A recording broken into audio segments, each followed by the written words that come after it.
ditetapkan, kena sentiasa peka dengan peraturan-peraturan yang telah ditetapkan oleh pihak pengurusan masjid wilayah dan juga apa yang ditetapkan oleh pihak kerajaan supaya program kita ini dapat dilaksanakan dengan baik, kita pun sihat dan juga tidak mendapat halangan daripada pihak-pihak berwajib. Sebagaimana dimaklumkan tadi, ada hari ini kemungkinan akan datang wartawan lah, berita harian. Tadi baru sebelum saya masuk tadi ada panggilan dari TV3 nak datang bawa kamera dia, tapi mungkin untuk kelas yang kedua lah. TV3 pun nak datang, nak tengok SOP kita ni. Sebab tu kena berlakon lah sikit, menjadi orang yang berjurus sikit. Orang yang baik-baik, ya, ikut peraturan. Dia kata, saya tanya untuk apa ni? Dia kata untuk slot buletin utama. Jadi kalau bernasib baik boleh nampak muka tuan-tuan, tapi tutup semua ni, tak nampak. Dia kata nak datang lah. Tengoklah kalau dia datang dalam sesi yang kedua nanti, insya-Allah. Kemudian pada pagi ini kita sambung. Kalau tidak silap saya, kita berada pada muka surat 715. Betul? Kau dah lupa dah lama.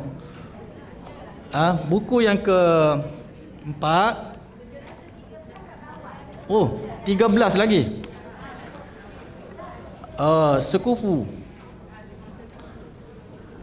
Kita di bawah bab muqaddimatuz zawaj ataupun muqaddimatu an-nikah, iaitu muqaddimah kepada permulaan, kepada perkahwinan.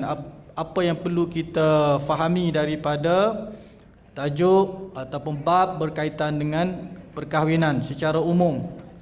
Itulah pada nombor yang keempat, iaitulah sekufu. Apa yang dimaksudkan dengan sekufu? Jadi sekufu ni dalam suratul Ikhlas pun kita selalu baca, qul huwallahu ahad, Allahus samad, lam yalid wa lam yulad wa lam yakul lahu kufuwan ahad. Kufuwan tu kafaatan, setara.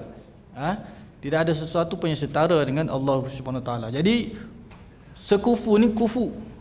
Kafaah maknanya antara pasangan itu, lelaki dan perempuan, mesti ianya ada kafaah, iaitulah kesesuaian, keserasian dan juga persamaan.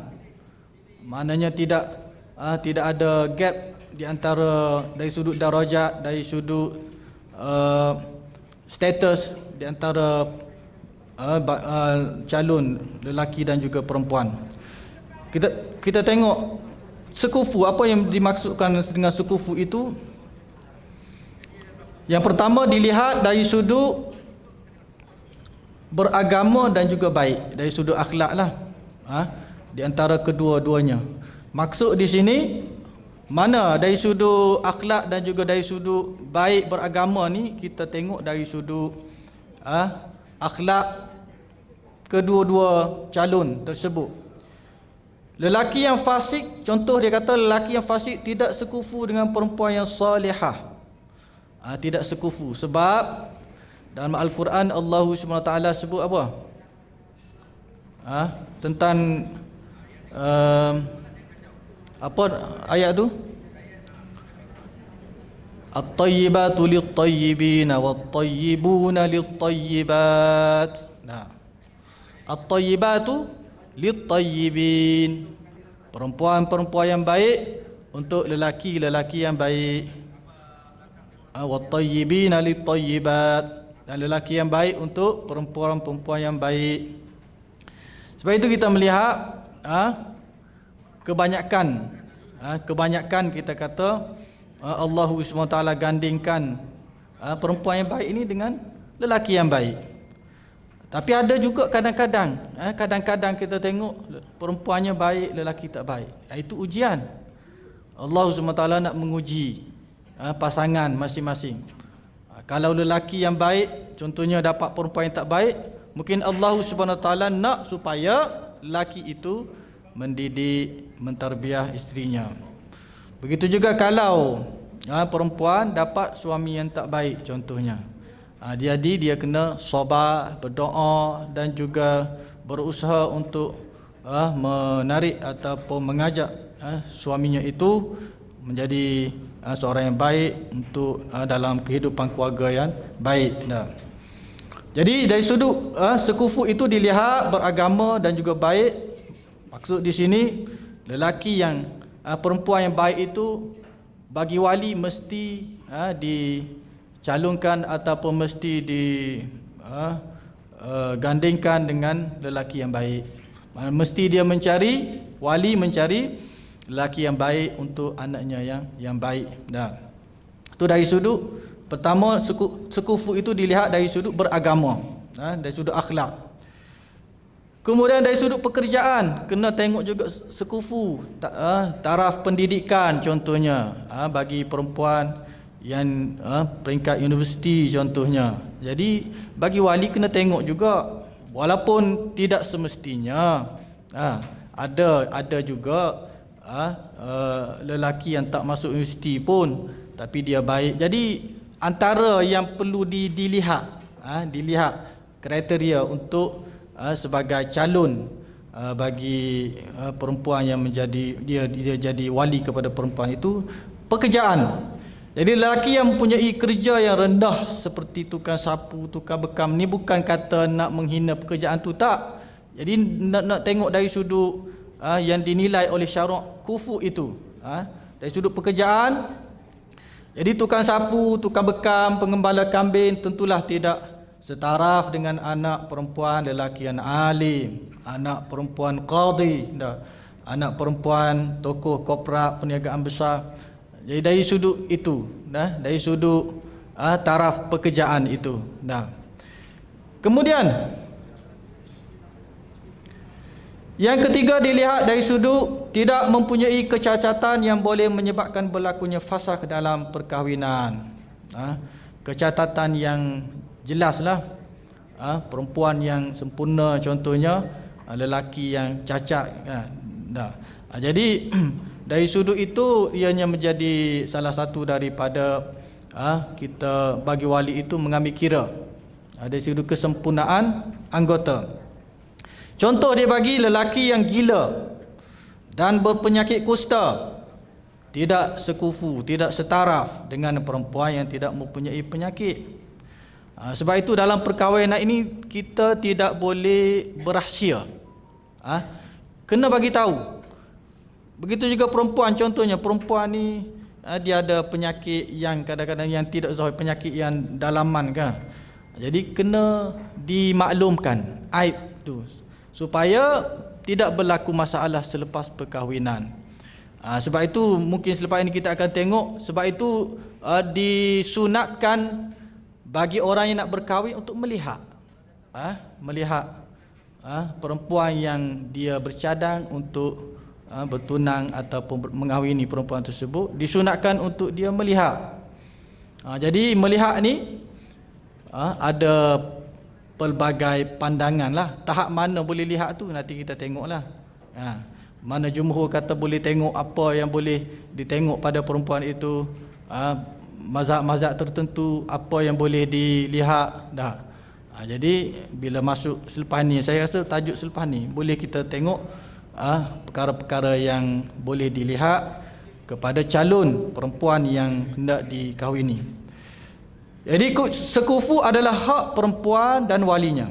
Maknanya perempuan dia boleh kalau walinya mencari seorang lelaki yang tidak sekufu dengannya, dia boleh untuk nak berhadapan dengan walinya dan dia berhujah, dia kata tak sekufu dengan dia. Itu hak dia. Kalau dia peringkat universiti contohnya, dia nak calon suaminya juga universiti, contoh. Kalau dia pekerjaan yang di sektor korporat contohnya, dia tak nak dengan yang dicalonkannya kerja kampung, pesawah dan seumpamanya, itu hak dia. Tapi tidak bermakna kalau berkahwin tidak sah. Tapi hak dia untuk menjaga sekufu itu, kufu itu. Dan juga hak wali.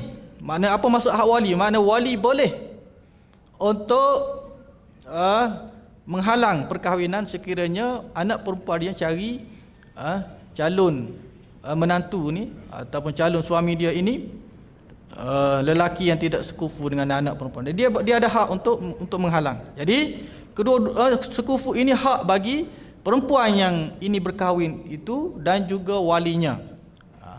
Sama ada ibu bapa ayah dia ataupun datuk, kalau tak ada ayah datuk, wali yang penting walinya. Walaupun ianya bukan syarat sah perkahwinan, bukan kata sekufu itu syarat sah, tak. Cuma Islam memberi hak kepada perempuan itu untuk memilih calon suaminya. Kenapa diberikan hak? Supaya selepas perkahwinan tidak berlaku masalah. Kadang-kadang ketika bercinta ni macam-macam lah. Boleh tak ada masalah, boleh terima, semua boleh terima ketika sayang ni. Yang jadi masalah selepas selepas kahwin tu. Bila dah cemuh tengok muka yang sama ni, dasar tukang sapu lah apa-apa, dia baru dia nak hina. Sebab tu mana awal-awal lagi Islam memberi penekanan kepada aspek sekufu ini, supaya tidak menjadi masalah selepas perkahwinan. Jadi bukan kata ianya syarat sah bagi perkahwinan. Kalau tidak sekufu pun, contohnya wali berkeras untuk mengahwinkan anak dia dengan si fulan lelaki ini walaupun tidak sekufu, dari sudut syaratnya sah kalau rukun-rukun nikah itu ada. Begitu juga perempuan, dia mempertahankan oleh kerana dia kata semenjak daripada taska lagi dia kenal lelaki ini. Dia cinta apa ni? Cinta taska ke apa ni?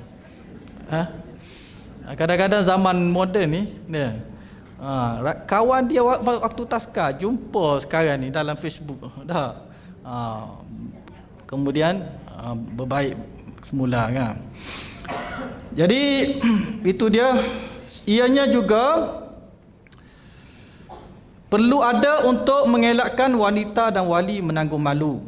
Mungkin dia menjadi buah mulut masyarakat. Anak tokoh korporat berkahwin dengan lelaki yang biasa-biasa contohnya. Jadi dari aspek itulah anak menanggung malu, sama ada malu itu bagi pihak perempuan oleh kerana dia dipaksa oleh walinya, ataupun malu itu bagi kerana anaknya berkeras untuk berkahwin dengan lelaki yang tidak sekufu baginya.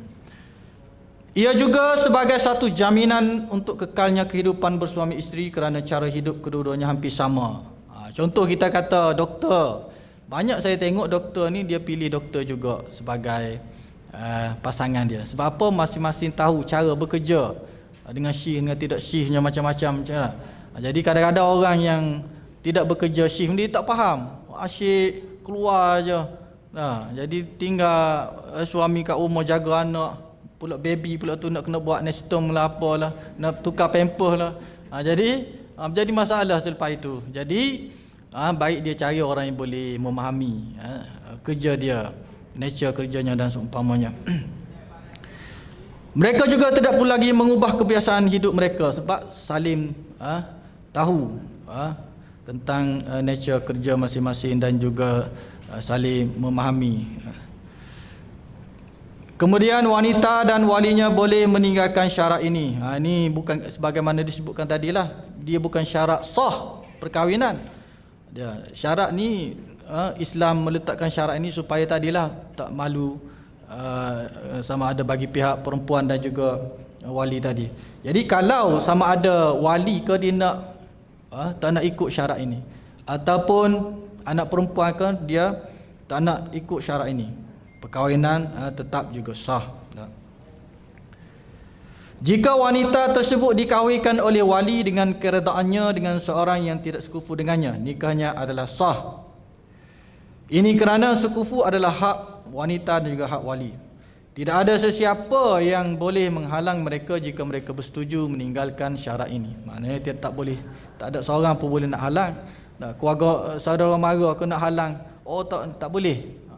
Ini hak bagi wali. Kalau wali kata walaupun dia tidak sekufu, wali nak juga, dan juga anak perempuan pun reda, tak ada masalah. Pernikahan sah.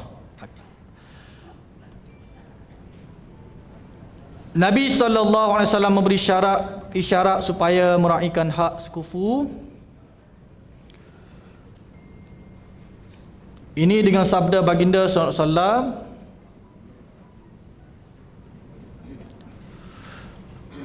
takhayyaru li nutafikum wa ankihu al-alifa'a wa ankihu ilaihim. Pilihlah bakal isteri yang terbaik bagi menanam air mani kamu, berkahwinlah dengan yang sekufu dan berkahwinlah dengan anak-anak kamu dengan anak-anak mereka. Kawinkanlah anak-anak kamu dengan anak-anak mereka. Jadi dalam hadis ini memberi isyarat kepada kita bahawa Nabi sallallahu alaihi wasallam memberi isyarat tentang syarat kufu ini dalam perkahwinan. Kemudian aspek yang kelima untuk mukadimah perkahwinan adalah digalakkan untuk seseorang itu bila berkahwin dengan al-bikr, iaitulah dara. Jadi perawan ini adalah perempuan yang masih belum berkahwin. Nabi sallallahu alaihi wasallam menjelaskan kenapa perlu memilih anak dara. Sabda Rasulullah sallallahu alaihi wasallam, "Alaikum bil abkar fa innahunna a'zabu afwaha wa antaqu arhama wa arda bil yasir." Hendaklah kamu memilih perempuan-perempuan yang masih dara kerana mereka lebih lembut kata-katanya. Kemudian lebih mampu melahirkan anak yang ramai, yang muda-muda kan. Kemudian yang redha dengan sedikit kesenangan. Mungkin yang telah berkahwin, dia telah hidup, dia telah rasai pengalaman asam garam dalam perkahwinan. Mungkin maknanya tak sama dengan yang dara yang belum pernah berpengalaman tu. Jadi sebab itulah Nabi sallallahu alaihi wasallam dalam hadis ini menggalakkan ini maksudnya bagi orang yang belum pernah berkahwin ni. Kalau ini nak kahwin, maknanya dia lelaki yang masih belum berkahwin, nak kahwin, lebih afdal baginya berkahwin dengan perempuan yang masih belum berkahwin lah. Tapi bukan kata tak sah, ni bukan masalah sah tidak sah, ni masalah dari sudut afdal tidak afdal. Itu. Jabir radhiyallahu anhu meriwayatkan, aku telah berkahwin dengan seorang wanita pada zaman Rasulullah sallallahu alaihi wasallam. Jabir kata, aku berkahwin di zaman Rasulullah. Aku berjumpa dengan Nabi sallallahu alaihi wasallam, lalu baginda bertanya. Selepas dia berkahwin tu dia pergi jumpa dengan Nabi. Nabi pun tanya, "Wahai Jabir, adakah kamu telah berkahwin?" Jawabku, "Ya, aku telah berkahwin." Baginda bertanya, "Kamu berkahwin dengan anak dara atau janda?" Jawabku, dengan seorang janda. Jabir ni dia teruna lagi lah. Dia berkahwin dengan janda. Baginda sallallahu alaihi wasallam bersabda, "Kenapa kamu tidak berkahwin dengan anak dara? Lalu dia boleh bergurau dan bermain dengan kamu. Tula'ibuka wa tula'ibuhu wa tula'ibuka wa tula'ibuha." Kamu boleh bergurau senda dengannya, dengan janda pun boleh bergurau senda juga, tapi mungkin perasaan tu lain. Sebab dia kali pertama. Yang janda ni dia pernah dengan suaminya, mungkinlah yang macam lain ya. Mungkin yang suami baru ni kurang sikit sebab dia ada pengalaman. Kalau yang janda yang dara ni, dia itulah yang pengalaman pertama bagi dia. Itu maksud di situ. Nabi SAW bergurau, lalu kamu boleh bergurau dan bermain dengannya. Aku menjawab, "Ahai Rasulullah, aku mempunyai ramai adik-beradik perempuan. Aku takut dia akan merosakkan hubungan di antara aku dengan mereka." Baginda bersabda, "Baguslah jika begitu." Jadi dia ada alasan dia lah berkahwin dengan janda ni. Sesungguhnya perempuan dikahwini kerana agama. Tunkahul mar'atu li dinihi wali malihi wali jamalihi. Oleh itu hendaklah kamu memilih yang beragama. Semoga kamu berfikir. Jadi dalam hadis ini dia sebut 3 ciri-ciri pemilihan wanita. Tapi dalam hadis lain, tunkahu mar'atu li arba'in. Perempuan itu dikahwini dengan 4 kriteria. Ada riwayat meletakkan li jamaliha di depan sekali. Li jamaliha wali maliha wali hasabiha wali diniha. Fadhfar bidzatid din taribat yadak.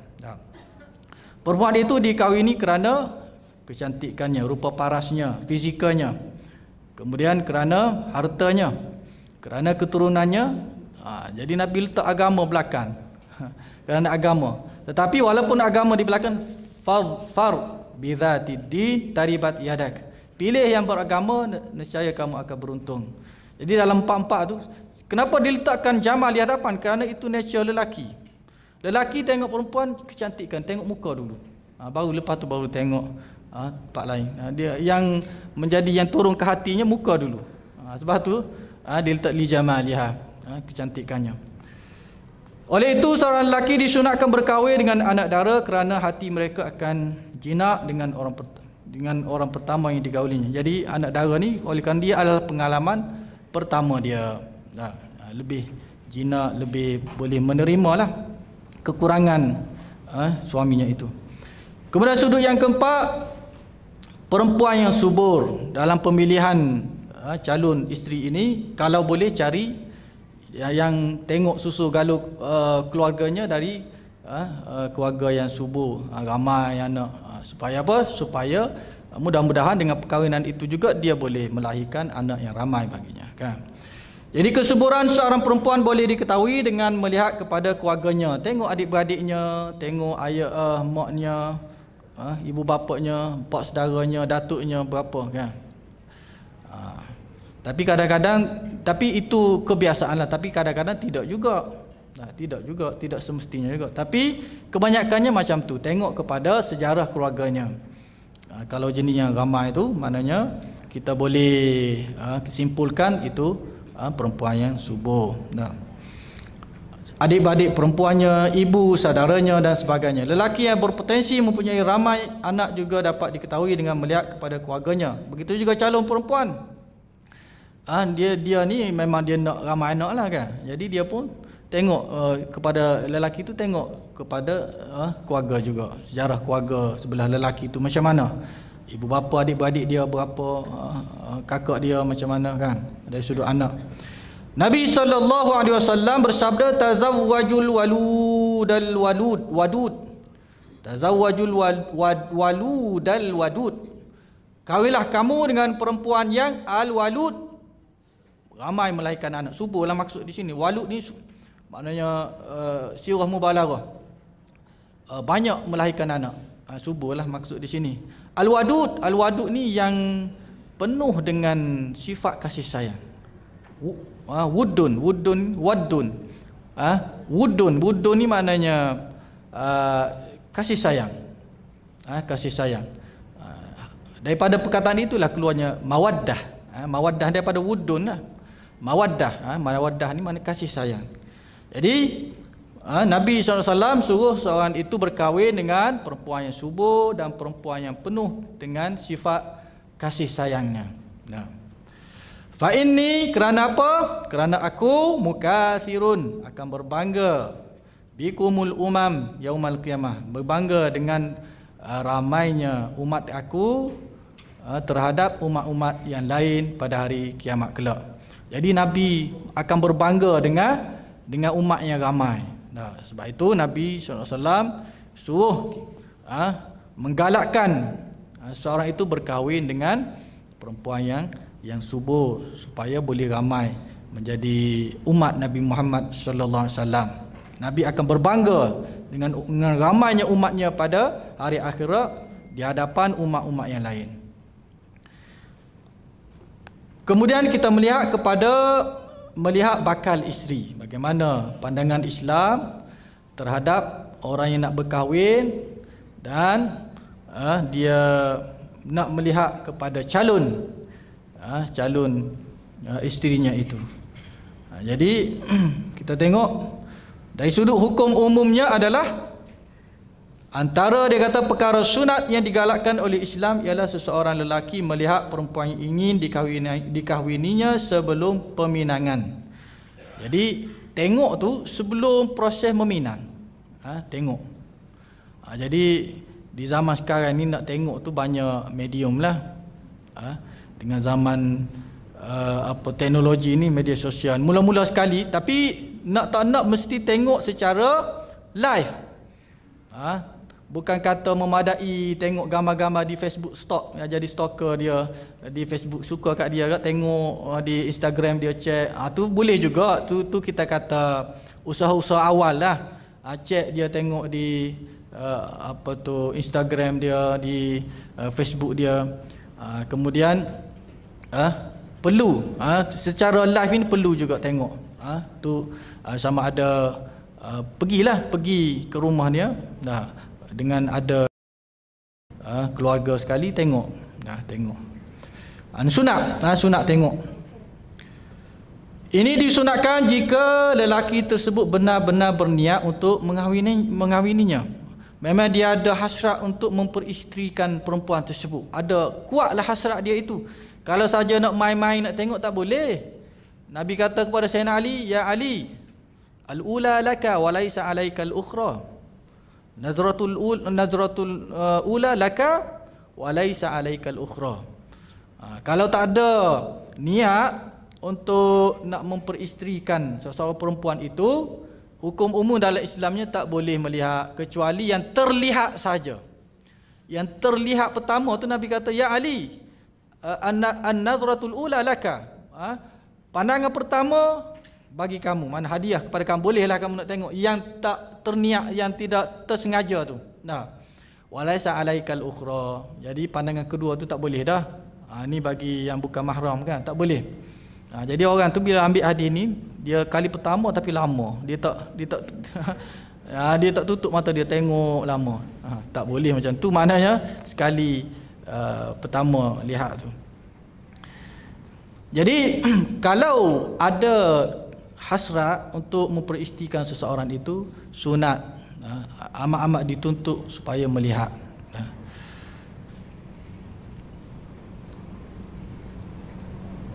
Ini disunatkan jika lelaki tersebut benar-benar berniat untuk mengahwininya dan berharap peminangannya akan diterima. Syarak membenarkan lelaki tersebut melihatnya tanpa meminta kebenaran dan tanpa pengetahuannya supaya dia tidak berhias terlebih dahulu. Tidak disyaratkan kena bagi tahu. Kita stalk pun boleh, kita dipanggil apa? Mengintip. Mengintip. Kita mengintip, tengok dia pergi ke tempat kerja dia saja-saja. Dia kerja bank di kaunter kan. Padahal kita tak ada urusan pun. Pergi duduk di tempat menunggu tu tengok. Jadi tanpa, sebab kalau kita bagi tahu nak pergi tengok, mungkin dia akan bubuh gincu sikit. Bubuh ni apa ni? Bubuh sini kiri kanan ni apa ni? Macam-macam kan. Ni alat make up perempuan ni kadang-kadang beribu-ribu ni. Satu beg ni. Tak tahu apa benda tu. Jadi bila kita beritahu, mesti dia akan bersedia. Jadi kadang-kadang teknik make up ni macam-macam. Muka yang cantik boleh jadi hantu pun ada. Teknik make up ni. Muka manusia kadang-kadang tengok macam kucing dia buat. Binatang. Ada juga dia buat. Sekarang ni make up macam-macam. Jadi yang tak berapa cantik pun boleh jadi artis Korea contohnya. Muka dia buat ni kan macam-macam. Jadi tanpa beritahu supaya lelaki itu boleh tengok rupa sebenar perempuan itu. Jadi dibolehkan walaupun tanpa beritahu. Lelaki tersebut boleh melihat bakal tunangnya 2 atau 3 kali. Tengok sekali tak puas hati ni. Ada benda lagi. Tengok lagi kali ketiga. 2-3 kali jika dia perlu melihat keadaan wanita tersebut dengan lebih jelas lagi. Tengok mula-mula tu jauh kan, tak puas hati, pergi tengok lagi. Jadi perlu dan dibenarkan oleh syarak walaupun berkali-kali sehingga dia puas hati. Kerana yang penting selepas perkahwinan tu tak nak lagi berlaku pertikaian tentang dari sudut fizikal calon tersebut. Jadi Islam membenarkan. Kemudian saya nak sebut di sini pandangan ulama tahap mana dibenarkan. Tahap mana? Kalau mengikut kepada pandangan jumhur ulama, Syafi'i, Maliki, Hanafi, apa dia? Muka dan 2 tangan saja. Muka dan 2 tangan. Itu pandangan jumhur ulama. Kecuali Imam Hanafi, mazhab Hanafi dia tambah sikit, dia tambah kaki. Boleh tengok kaki. Tengok tangan tak puas hati, kita pun tengok kaki dia. Ada sebayan ke tak ada sebayan. Jadi itu pandangan jumhur. Kemudian Hambali dia lebih ringan lagi. Hambali ini boleh tengok sesuatu yang terdedah oleh perempuan ketika dia melakukan kerja-kerja rumah, di dapur ke, mengemas ke, apa. Contoh kita kata pakai baju lengan, nampak lengan sikit, boleh. Tu mengikut Hambali. Kaki, apa lagi? Yang leher waktu dia duduk kat rumah kan.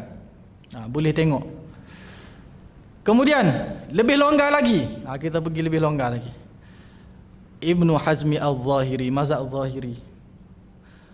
Mazhab Al-Zahiri ini boleh tengok luar dan dalam. Tapi mazhab ni telah pupus, tak ada dah orang bermazhab dengan mazhab Zahiri ni. Tapi pandangan dia boleh tengok walaupun tanpa pakaian. Zahiri, mazhab Zahiri. Tapi kita ikut jumhur lah, jumhur. Itu pandangan ulama dan kita mengambil pandangan jumhur lah. Maknanya tengok tu muka dan juga tangan. Maknanya selain daripada aurat perempuan lah, aurat perempuan. Tapi kalau mengikut mazhab yang sahih, yang kuat dalam mazhab Syafi'i, muka perempuan adalah aurat, mesti ditutup. Pandangan yang sahih yang dipegang dalam mazhab Syafi'i lah. Jadi kita buka ni ada pandangan lain yang lebih lembut lah. Pandangan lain, kita mengambil pandangan lain yang lebih lembut.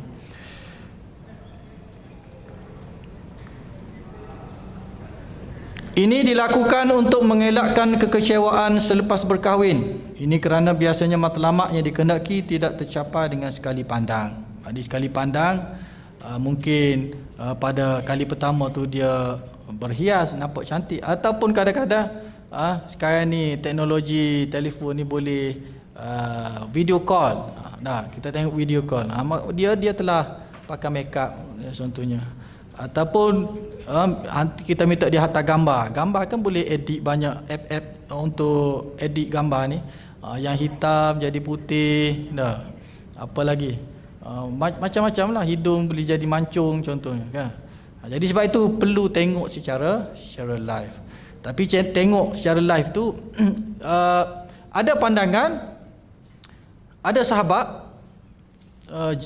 tak silap saya siapa sahabat, saya lupa, Jabir ke apa, sahabat tu, dia mengendap. Dia nak berkahwin dengan seorang perempuan dan dia mengendap, dia tengok perempuan tu sehingga apa yang dia tengok tu dia puas hati, lalu dia pun berkahwin. Dan perkara ini tidak dibantah oleh Nabi SAW. Jadi mengendap dia tu mengendap dengan dia keazaman tinggi untuk kahwin lah, bukan mengendap saja-saja ni. Jadi sehingga ada ulama mengambil daripada dalil situlah, dari sudut batasan untuk melihat kepada calon isteri itu. Nabi SAW bersabda kepada Mughirah bin Syu'bah sewaktu dia berazam untuk meminang seorang wanita. Nabi sabda, "Unzur ilaiha fa innahu ahra an yu'dama bainakuma." Lihatlah perempuan itu kerana ia lebih menimbulkan kasih sayang di antara kamu berdua. Nabi SAW pun pernah ada seorang perempuan datang menawarkan diri kepada Rasulullah SAW untuk menjadi isteri secara sukarela. Ini di zaman Nabi ini biasa perempuan. Sebab Nabi ini manusia agung, manusia istimewa. Ada sahabiat datang menawarkan diri untuk menjadi isteri baginda SAW.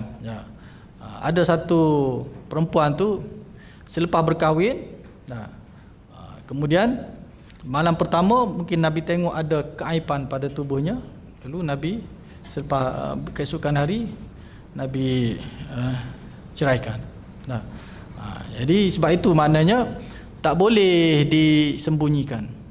Begitu juga kalau seorang lelaki tu dia tak puas hati dengan tengok sendiri, dia boleh menghantar wakil dia yang perempuan lah, pergi perempuan dah, pergi tengok, pergi berbicara bual dengan perempuan itu, tengok dengan lebih dekat, boleh, tak ada masalah, dibenarkan. Bahkan itu lebih baik macam tu, kerana dia orang yang lebih dekat tu, dia boleh tengok secara dekat dan dia boleh menyifatkan kepada calon lelaki itu.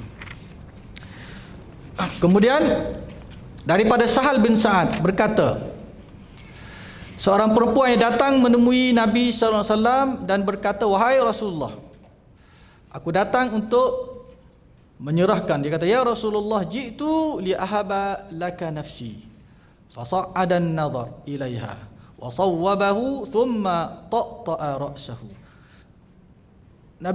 Perempuan tu datang, wahai Rasulullah, dia kata, aku datang untuk menyerahkan diriku kepadamu. Menyerah diri ini maknanya untuk memberi tawaranlah kepada Nabi SAW, sama ada Nabi berkenan ke tidak kepada dia untuk menjadikannya sebagai isteri, ataupun Nabi boleh recommend kepada mana-mana sahabat yang lain. Bukan maksud perempuan tu datang tu nak kepada Nabi saja, maknanya kalau Nabi tengok dia ni baik, sesuai dengan sahabat-sahabat yang lain. Jadi tidak ada masalah perempuan ni kalau dia memilih lelaki.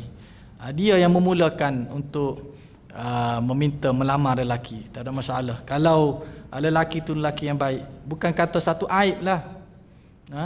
Kalau istilah kita dipanggil apa? Perigi mencari timba. Istilah kita. Tak ada masalah. Macam Khadijah radhiyallahu anha melamar Rasulullah SAW. Mana dia rasa orang ni sesuai dengan dia, baik, boleh menjadi pemimpin, boleh mendidik keluarga, tak ada masalah, dia menyatakan hasratnya. Kalau dia rasa malu untuk direct, mungkin dia guna orang tengah untuk melamar. Jadi Nabi SAW memerhatikan perempuan itu atas dan bawah. Nabi tengok sa'adahu, tengok atas, tengok bawah. Kemudian Nabi menundukkan kepalanya. Lepas itu Nabi tunduk. Mana tengok, sekali tengok, kemudian Nabi pun tunduk. Jadi maksud menyerahkan diri kepadamu adalah, aku berserahkan urusan diriku kepadamu, sama ada kamu mengahwini aku tanpa mas kahwin ataupun kamu mengahwinkan aku dengan sesiapa yang engkau rasa sesuai. Maka maksud baginda menundukkan kepalanya ialah setelah melihat perempuan tersebut, baginda tidak lagi mengulangi perbuatannya memerhatikan perempuan tersebut. Ini kuduah ataupun panduan daripada Nabi sallallahu alaihi wasallam. Mana tengok kali pertama tu, mana Nabi tunduk, tunduk. Jadi kalau kita orang biasa atau umat Nabi Muhammad SAW berkahwin, kita wajib ataupun disyaratkan kena ada wali dan juga dua orang saksi. Itu rukun nikah. Tak sah kalau tidak ada wali dan juga tidak ada dua orang saksi. Sebagaimana sabda Nabi SAW, la nikaha illa biwaliyin au awa syahidai adlin. Tidak sah sesuatu pernikahan itu melainkan dengan adanya wali dan dengan adanya dua orang saksi. Bagaimana dengan Rasulullah sallallahu alaihi wasallam? Siapa yang menjadi wali kepada Rasulullah? Kalau Rasulullah berkahwin, ada perempuan datang contohnya nak menawarkan diri kepada Rasulullah, siapakah wali bagi perkahwinan Rasulullah dengan perempuan, dengan ummahatul mukminin, dan siapakah yang menjadi saksi? Ini kita panggil khususiyatu Rasulullah sallallahu alaihi wasallam. Keistimewaan khusus yang hukumnya tidak terpakai kepada orang lain. Hukum yang khusus kepada Nabi SAW, pernikahan baginda tidak melalui, tidak ada wali dan tidak ada dua orang saksi. Ada pandangan kata saksi para malaikat, ada juga. Tapi ini adalah khususiat Rasulullah SAW. Jadi selain daripada Rasulullah mesti kena ada wali. Sebab tu kalau wali tak ada, kena cari dulu wali tu. Kalau wali hilang, kena cari dulu, kena iklan dalam surat khabar dulu kan.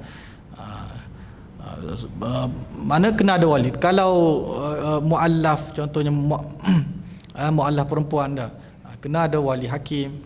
Jadi perkahwinan tu mesti kena ada wali. Abu Hurairah radhiyallahu anhu berkata, ketika aku berada bersama Nabi SAW, baginda didatangi seorang lelaki dan memberitahu bahawa dia berkahwin dengan seorang perempuan Ansar. Nabi SAW bertanya, adakah kamu telah melihat perempuan itu?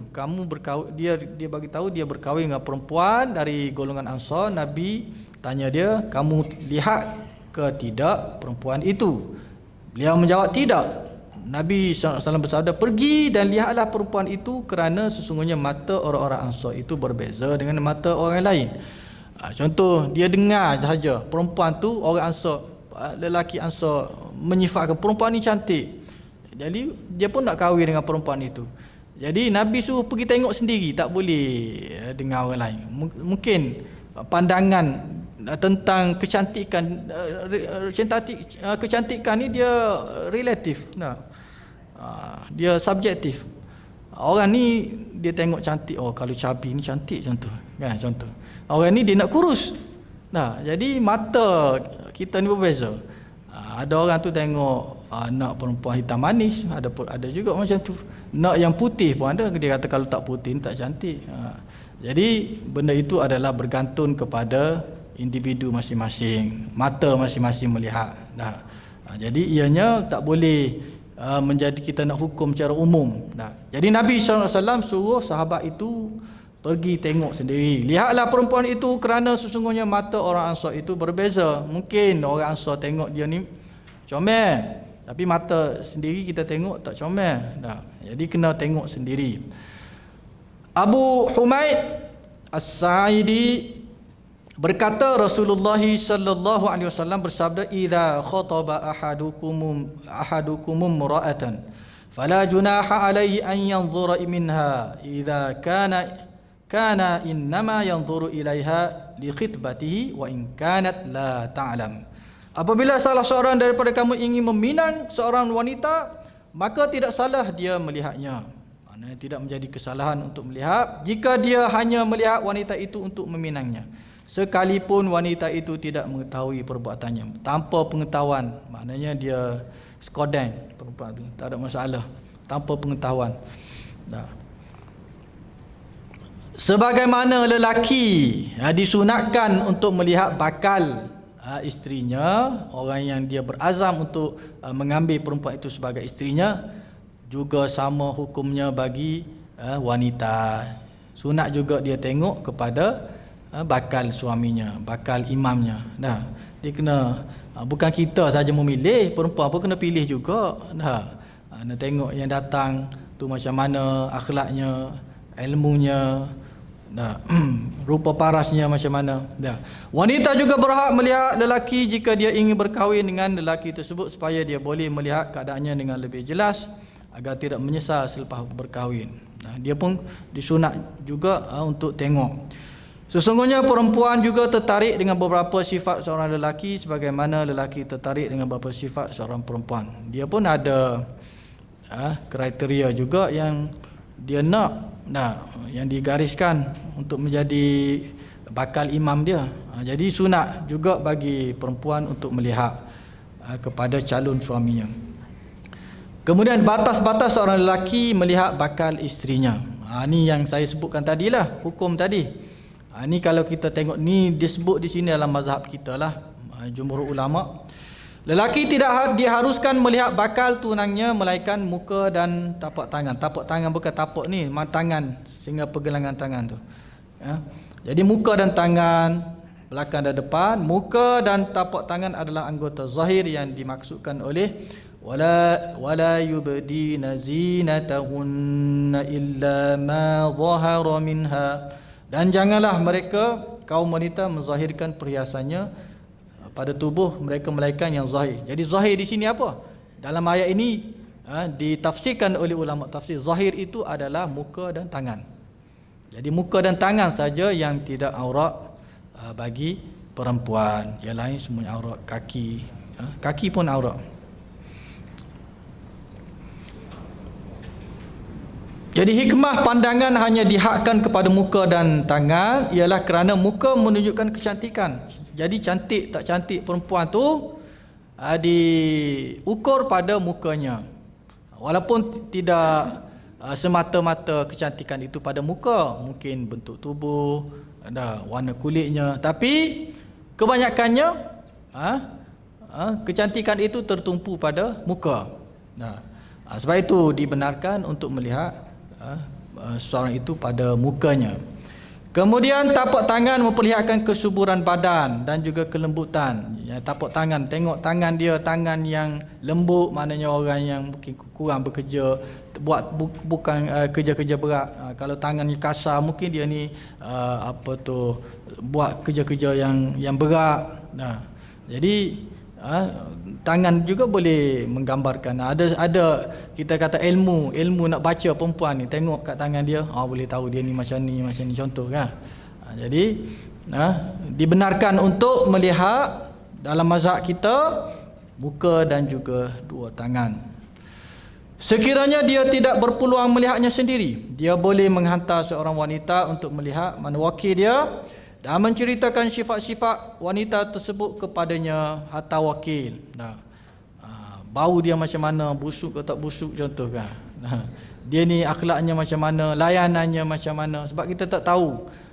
Kita tengoknya daripada jauh saja. Kita baca dia dari sudut tengok gambar dan juga ketika bermesej, berwhatsapp dan ketika video call saja. Hak tu yang kita kenal.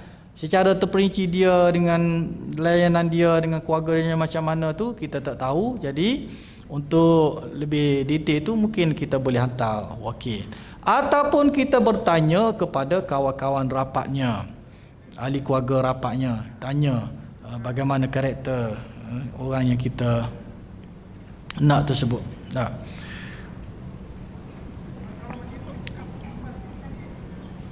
Rasulullah SAW pernah menghantar Ummu Sulaim untuk melihat seorang wanita, dan baginda berkata kepadanya, Nabi kata apa? Unzuri ila urqubaiha wa syammi awaridaha. Nabi kata, lihat kedua-dua ketingnya, tengok keting.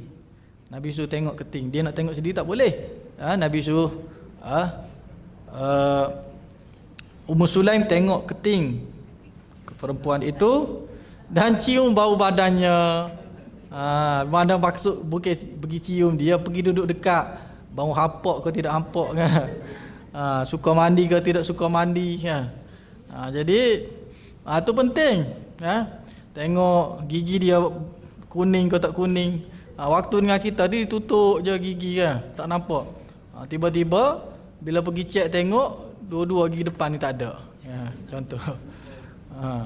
Jadi itu penting kalau kita menghantar wakil yang sama-sama perempuan, sebab yang mana-mana sudut yang lelaki tak boleh lihat, dia boleh lihat.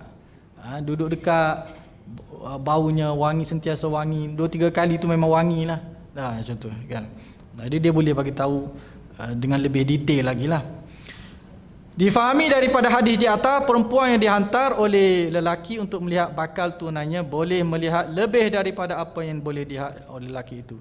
Yang dibenarkan oleh syarak dalam mazhab kita yang jumhurnya bagi lelaki adalah muka dan dua tangan. Jadi bila menghantar utusan perempuan ni, maknanya maksud di situ adalah supaya lelaki itu tengok sesuatu yang lebih lagi daripada muka dan tangan. Itu maknanya yang boleh dilihat oleh perempuan itu. Kemudian hukum melihat perempuan ajnabi. Tadi ajnabi juga tapi dengan hasrat untuk berkahwin. Ini ajnabi yang secara umum yang tidak ada di sana niat untuk perkahwinan. Hukum lain. Tadi 2-3 kali tengok pun tak apa. Kalau kali pertama tengok tak puas hati, tengok kali kedua, sunat juga. Kali ketiga sunat. Apa maksud sunat? Dapat pahala. Tengok perempuan 2-3 kali dapat pahala.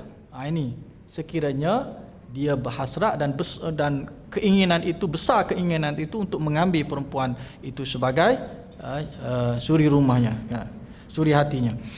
Jadi hukum bagi melihat perempuan ajnabi yang bukan mahram yang tidak ada niat untuk perkahwinan Itulah lelaki yang balik, berakal, tidak dalam keadaan terpaksa, mana dia ni bebas, boleh memilih. Sama ada tua ataupun lemah, telah tua usianya. Lelaki yang hampir balik juga haram hukumnya melihat mana-mana anggota badan perempuan dewasa yang bukan mahramnya.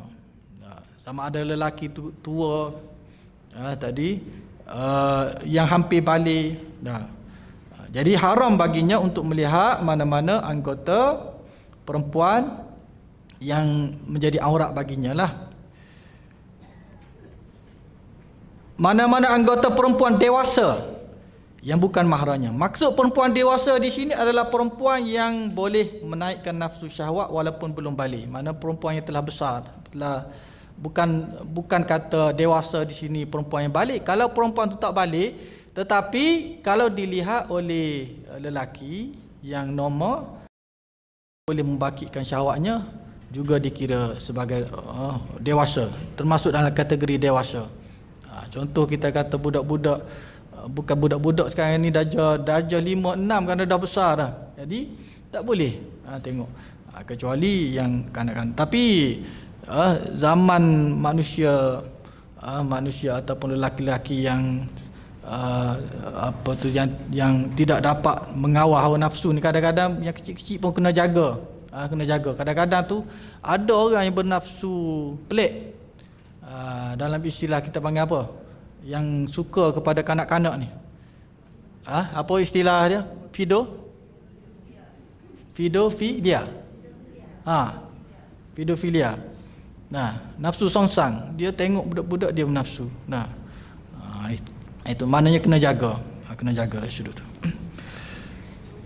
Lelaki juga tidak boleh melihat wanita tersebut walaupun muka dan tapak tangan, sekalipun pandangan itu tidak menimbulkan fitnah, menurut pandangan yang sahih di dalam mazhab Syafi'i. Pandangan saya sebutkan tadilah, pandangan sahih dalam mazhab kita, muka tak boleh tengok. Sekali tengok dengan tidak sengaja tu tiada masalah.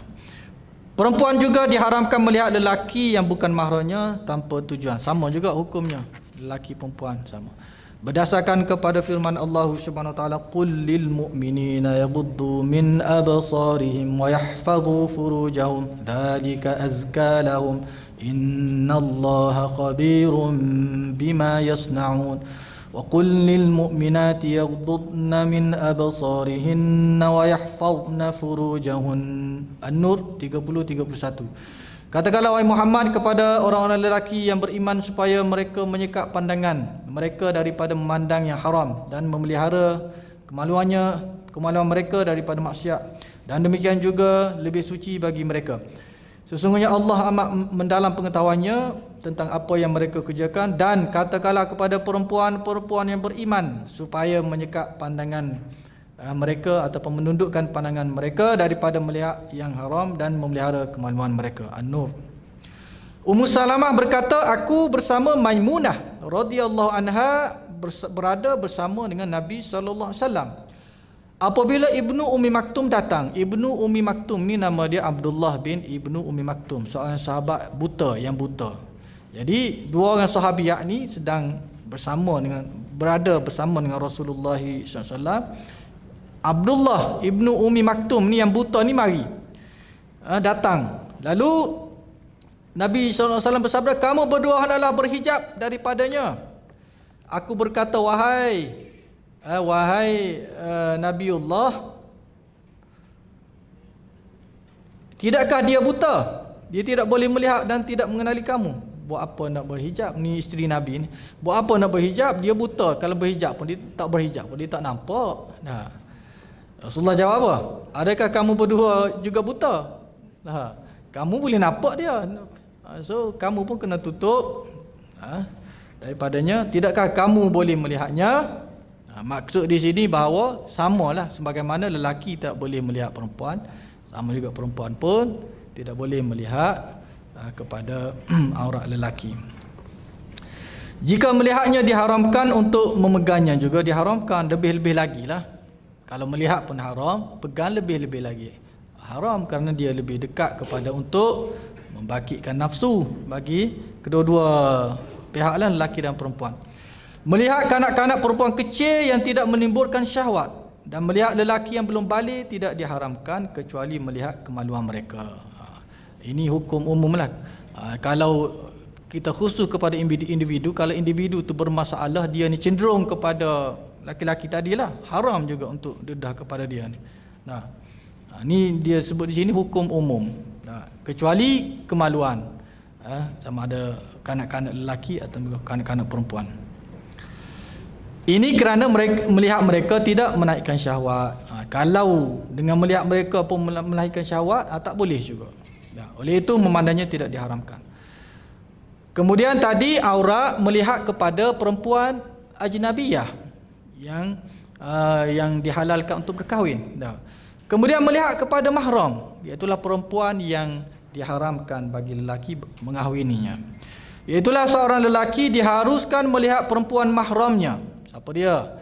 Adik-beradik perempuannya, ibunya, mak saudaranya. Kecuali anggota di antara pusat dan lutut. Itu aurat sesama mahram. Adik-beradik lelaki perempuan, yang haram dilihat adalah antara pusat dengan lutut. Jadi belah atas ni dari sudut hukum boleh.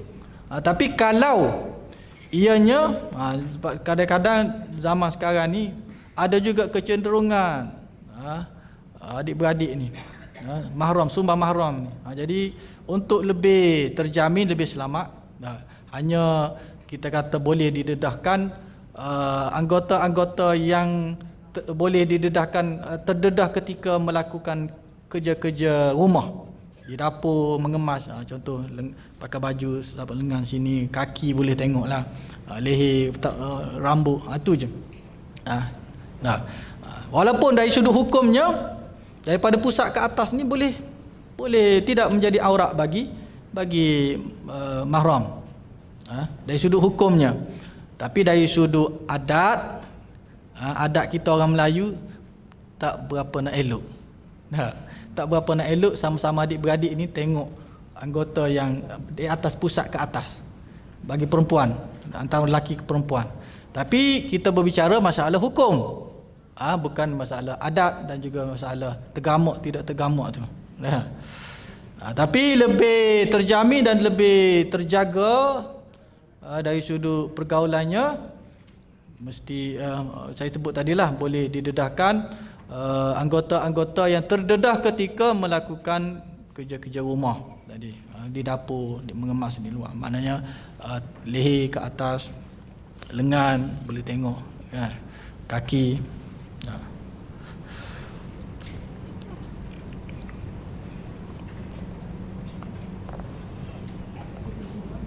Seseorang perempuan juga, nak bira kita ni, seorang perempuan juga boleh melihat lelaki yang menjadi mahramnya kecuali di antara pusat dan lutut. Sama juga, perempuan juga boleh tengok bagi mahram dia kecuali antara anggota antara pusat dengan lutut juga. Sama. Kalau kita kata sesama perempuan tetapi perempuan itu perempuan kafir dan perempuan muslim, macam mana? Bagaimana aurat seorang muslimah terhadap perempuan kafir? Sama seperti mahram itu ajnabi, lelaki. Dari sudut hukumnya sedemikian. Maknanya muka dan tangan, dari sudut hukum sedemikian. Tapi kita kena tengok juga dari sudut kadang-kadang keperluan, pergi ke tempat salon ke apa kan, mesti nak kena tu. Jadi itu dimaafkan. Kemudian bilakah lelaki boleh melihat perempuan bukan mahram? Ini hukum yang pengecualian. Hukum lalu mengatakan lelaki haram melihat dan menyentuh perempuan bukan mahram. Melihat dan menyentuh lebih-lebih lagi lah. Kecuali kalau nak kahwin tadilah. Tanpa sebarang hajat dan juga keperluan. Kalau tak ada hajat keperluan, tidak boleh, hukumnya haram. Sekiranya seseorang lelaki perlu, ini keperluan, darurah, keperluan, memang dia perlu untuk lihat dan dia perlu untuk sentuh, apa hukumnya? kerana sesuatu keperluan. Apakah keperluan itu sehingga syarak membenarkannya untuk melihat dan juga untuk membenarkannya untuk menyentuh perempuan yang bukan mahram? Yang pertama, iaitulah untuk keperluan perubatan. Seorang doktor dibolehkan untuk menyentuh aurat seorang perempuan yang bukan mahram dia dengan atas dasar keperluan tadi, perubatan, dan tidak menimbulkan fitnah. Maksud di sini tidak menimbulkan fitnah maknanya ada perempuan-perempuan lain di situ, bukan dia berdua-duaan dengan pesakit itu, ataupun ada suami kepada perempuan itu, ataupun ada mahram bagi perempuan itu. Nah, jadi dibenarkan, dimaafkan. Hukum asalnya haram melihat dan menyentuh aurat perempuan, tapi ini pengecualian berdasarkan kepada darurah tadi, keperluan, dan keperluan pun ianya aman daripada fitnah tadi. Ada peneman lah dari kalangan mahram, suami, adik-beradik dan seumpamanya. Itu yang pertama. Yang kedua, ketika berjual beli. Ketika berjual beli untuk melihat kepada muka, nak cam, pengecaman. Boleh di situ tengok. Apabila keperluan untuk mengenali wanita tersebut dan tidak dapat dikenali. Contoh kita kata perempuan itu pakai niqab. Pakai niqab.